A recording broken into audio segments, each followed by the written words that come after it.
William liebte Jesus und machte sich daran, seine Bibel noch einmal durchzulesen.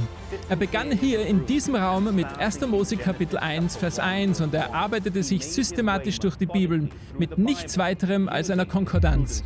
Wenn er auf ein Wort oder einen Vers stieß, der ihm unklar war, dann suchte er so lange nach Parallelstellen, bis er ihn vollständig verstanden hatte.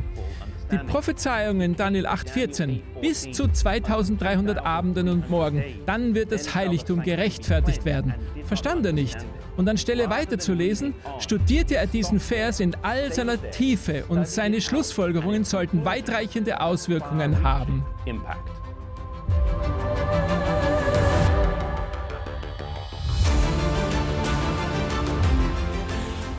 Nicht das Streben nach Wissen war Williams Motivation, sondern seine Liebe zu Jesus. Es war eine tiefe Liebe und Kraft, die ihn vorantrieb. Als er Daniel 8 weiter studierte, kam er zu dem Schluss, dass Jesus in ungefähr 25 Jahren kommen würde. Er überprüfte seine Studien immer und immer wieder und kam 1818 zu der festen Überzeugung, dass Jesus um das Jahr 1843 wiederkommen würde.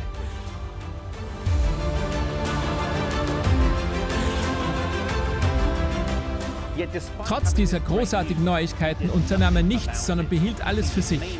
Er erzählte es zwar ein paar Freunden, machte es jedoch nicht öffentlich.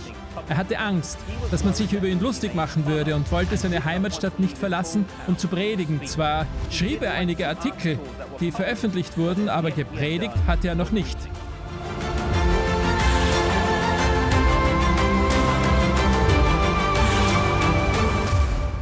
William kämpfte 13 Jahre lang mit dem Ruf Gottes zu predigen. Immer und immer wieder hörte er in seinem Kopf die Worte: Geh und sag es der Welt. Eines Tages versprach er Gott, dass wenn jemand ihn bitten würde zu predigen, dann würde er gehen. Er wähnte sich auf der sicheren Seite, denn niemand würde einen 50-jährigen Bauern bitten, über das zweite Kommen zu predigen. Kurz darauf klingelte sein Neffe Irving Guilford an der Tür und fragte ihn, ob er nach Dresden kommen würde, um über die Dinge zu sprechen, die er studiert hatte. Anstelle dankbar zu sein, dass sein Gebet erhört worden war, stürmte er wütend aus dem Haus.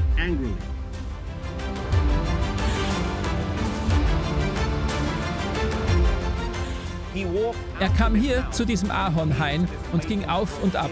Seine Tochter Lucy folgte ihm und nachdem sie ihn eine Weile beobachtet hatte, ging sie wieder heim und sagte: Mama, irgendetwas stimmt nicht mit Papa. Nun, es stimmte wirklich etwas nicht.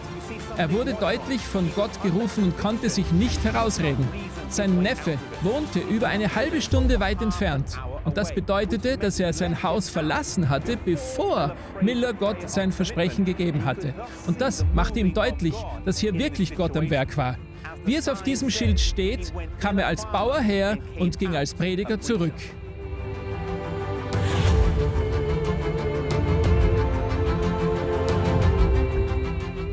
Nachdem er den Ruf zum Predigen angenommen hatte, unternahm Miller in den nächsten 10 Jahren ausgedehnte Reisen quer durch den nordöstlichen Teil der USA. Mit dabei hatte er immer seine Bibel und seine prophetische Karte. Viele bekehrten sich und die Erweckungsbewegung war nicht an eine bestimmte Konfession gebunden. Obwohl Miller Baptist war, schätzt man, dass er über 40.000 Menschen für die Baptisten und über 40.000 für die Methodisten gewinnen konnte. Bald darauf traf er Joshua Himes und erweiterte so seinen Einfluss sowohl im gesprochenen als auch im geschriebenen Wort.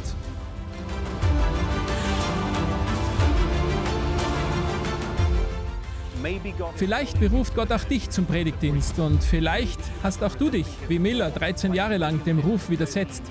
Ich möchte dir versichern, der beste Platz liegt in dem sicheren Frieden, dass du dich dem Heiligen Geist nicht widersetzt und weißt, dass du Gottes Willen für dein Leben folgst. Wenn Gott dich ruft, dann schreit im Glauben voran und lass ihn führen.